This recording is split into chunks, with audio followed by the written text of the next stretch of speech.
তবু আমার কিছু করবার নেই। তোমার মুখের কথায় যদি একটা রক্তক্ষয়ী সংগ্রাম বন্ধ হয়, তাহলে কেন তুমি বলবে না? তোমাকে কৌরবরা ভয় করে, আর তোমার শক্তিই হচ্ছে তাদের প্রধান শক্তি। তাহলে সেই কথাটা আপনিও তো বলতে পারেন তদুপতি। আমার থেকে শক্তি কিন্তু আপনার কম নয়। তবে আপনি কেন বলছেন না? আপনি কি একবার শুরু করুন।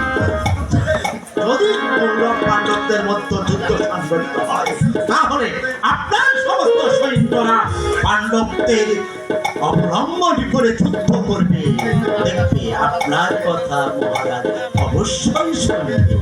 না, আমি এই প্রবঞ্চক রাজাকে কিছুই বলতে পারবো না।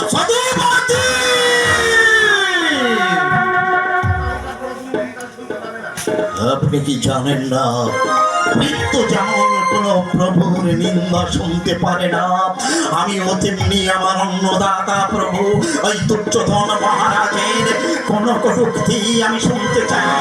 তাই আপনার কাছে আমি অনুরোধ করে বলছি, এই কথাটি আমার সামনে আপনি না হয়ে যদি আর কেউ বলতো, তাহলে